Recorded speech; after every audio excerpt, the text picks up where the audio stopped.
우리는 살면서 많은 목표를 세웁니다.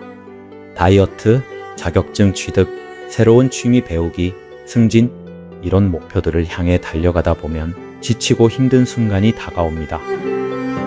그럴 때마다 우리는 자신을 닥달하며 이 정도로는 안 돼, 내가 이 정도밖에 못하나? 이렇게 스스로를 힘들게 합니다. 그러나 자신을 힘들게 한다면 무엇을 해도 오래가지 못하겠죠. 오늘은 이런 고민에 대한 이야기를 함께 나눠보고 싶군요. 우리가 뭔가를 시작할 때 중요한 질문 한 가지를 자신에게 던져야 합니다. 어떻게 하면 이걸 즐기면서 할 수 있을까? 달리기를 예로 들어볼까요?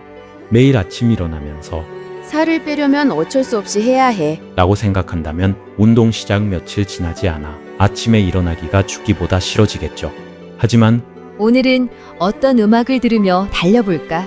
그리고 어떤 새로운 길로 달려볼까? 이런 계획을 세운다면 달리기가 조금씩 기다려지는 시간이 될 수 있습니다. 공부도 마찬가지겠죠.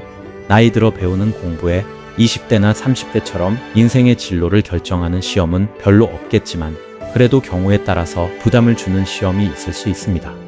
이럴 경우 오늘 배운 내용은 실제로 어떻게 쓰일까? 라는 호기심으로 접근해 보세요.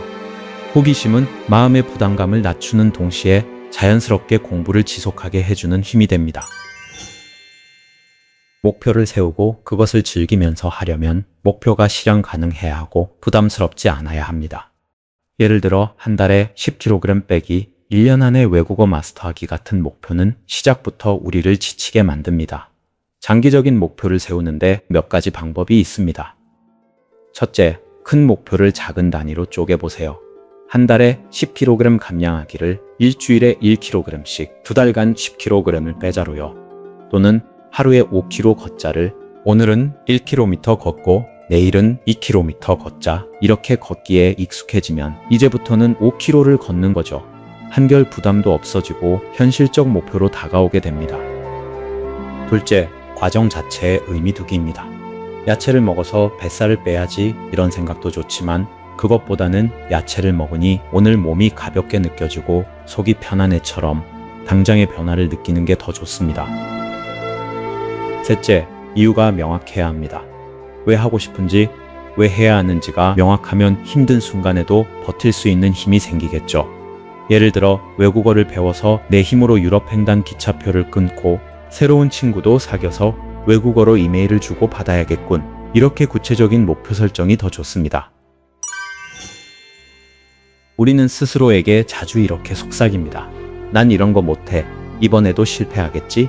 이런 부정적 생각들은 실제로 우리를 실패로 이끌 수 있답니다. 마리씨가 되지 않으려면 우선 작은 성공을 하나씩 기록해보세요. 예를 들어 오늘 계획한 1만 보 걷기를 성공적으로 해냈다. 오늘은 믹스커피를 2잔에서 1잔으로 줄였다. 이런 성공의 기록들은 나도 할 수 있구나 라는 자신감을 키워줍니다. 다음으로 난 못해가 아닌 난 아직 안 하고 있는 거야로 바꿔보세요. 이 작은 생각의 차이는 당신이 어떤 일을 시작할 때 자신감을 잃지 않고 즐기며 지속할 수 있는 힘이 됩니다. 무언가를 끝까지 해내려면 일에 대한 애정은 필수겠죠. 여기서 말하는 애정은 단순히 좋아하는 감정만이 아니라 그 일의 가치를 인정하고 소중히 여기는 마음입니다. 내가 하는 일이 그리고 내가 배우는 무언가가 나에게는 물론 내가 아는 타인에게 어떤 방식으로 도움이 되는지 고민해 보신 적 있으신가요? 이런 고민은 내가 좋아서 어떤 일을 할 때 느끼는 행복감을 뛰어넘는 더 큰 위안과 보람을 나에게 선사합니다. 결국 애정을 갖는다는 것은 끝까지 해내는 힘을 갖는다는 뜻이 됩니다. 결과도 중요하겠지만 더 의미 있는 건 과정입니다. 예를 들어서 맛있는 음식을 먹는 즐거움보다 살 빼서 입고 싶은 옷을 마음껏 입는 즐거움이 더 클 테니까요. 하지만 여기서 한 단계 더 들어가 보면 다이어트에 성공해서 입고 싶은 옷을 입는 것도 보람되지만 더 큰 즐거움은 건강한 식습관을 갖는 과정을 통해 평생 그 옷을 입을 수 있는 즐거움일 겁니다.